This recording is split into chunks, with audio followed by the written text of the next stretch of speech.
Assalamualaikum warahmatullahi wabarakatuh. Tulabat talibat, hari ini kita akan belajar bersama mengenai khabar muqaddam dan juga mubtada muakhar. Sebelum kita membahas materi kali ini, apakah kalian masih ingat mengenai mubtada dan juga khabar? Tentunya kalian masih ingat ya. Nah, sebelum kita membahas materi, kita akan mengulas sedikit tentang mubtada dan khobar agar teman-teman bisa lebih mudah memahami materi kita pada hari ini. Mubtada dan juga khobar merupakan susunan yang ada dalam jumlah ismiyah atau kalimat isim. Nah, mubtada ini merupakan subjek yang berada di awal kalimat. Biasanya mubtada ditandai dengan alif lam.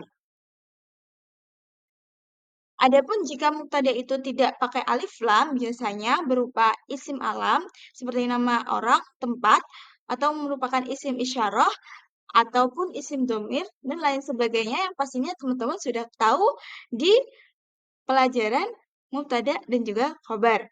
Sedangkan khobar merupakan keterangan dari mubtada yang pastinya terletak setelah mubtada. Nah, untuk khobar ini biasanya terdiri dari satu kata saja atau yang disebut dengan mufrad atau bisa dua kata atau lebih yang menyerupai kalimat namun bukan kalimat sempurna. Ini dinamakan syibhul jumlah. Nah, jadi teman-teman, contoh dari mubtada khobar ini adalah al-asjaru fil hadiqati. Di sini al-asjaru fil hadiqati artinya al-asjaru pohon fil hadiqati di taman. Nah, untuk kedudukannya gimana? Al-asjaru ini berkedudukan sebagai sedangkan fil hadiqati berkedudukan sebagai kemudian bagaimana jika khabar didahulukan dan juga mubtada diakhirkan, maka akan menjadi materi yang akan kita bahas pada hari ini yang bernama khobar muqaddam dan juga mubtada muakhar. Agar teman-teman lebih paham tentang bagaimana konsep dari khobar muqaddam dan juga mubtada muakhar ini, kita ada dua contoh. Contoh yang pertama adalah al-asjaru fil hadiqati. Sedangkan contoh yang kedua adalah fil hadiqati asjarun. Mungkin teman-teman sudah tahu ya perbedaan sekilas tentang dua kalimat ini. Nah, untuk kalimat yang pertama, ini adalah pola kalimat mubtada dan juga khobar. Al-asjaru fil hadiqati. Pohon di kebun.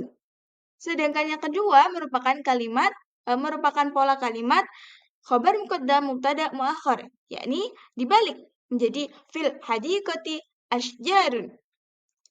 Untuk kedudukannya, al-asjaru menjadi mubtada, fil hadiqati menjadi khobar. Sedangkan di pola kalimat yang kedua, fil hadiqati menjadi khobar muqaddam atau khobar yang didahulukan, sedangkan asjarun menjadi mubtada yang diakhirkan atau sering disebut juga mubtada muakhar. Lalu, apakah beda dari dua kalimat ini? Nah, perbedaan yang pertama terletak pada bentuknya. Kita fokus ke mufradat tentang al-asjaru atau asjarun yang berarti pohon. Di bawah kalimat pertama di susunan mubtada dan juga khobar, al-asjaru ini memakai al, alif lam sesuai dengan ketentuan mubtada. Sedangkan di kalimat yang kedua di susunan khobar muqaddam dan juga mubtada muakhar tidak memakai al, tapi memakai tanwin.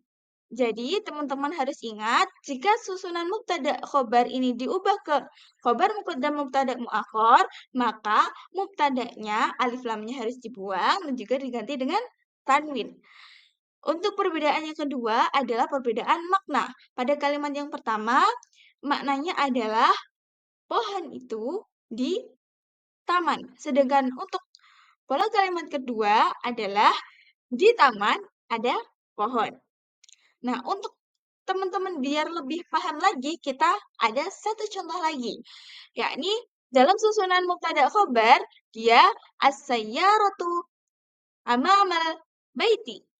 As-sayyaratu menjadi mubtada, amamal baiti menjadi khobar. Lalu gimana ketika susunan ini diubah menjadi khobar muqaddam dan juga mubtada muakhar?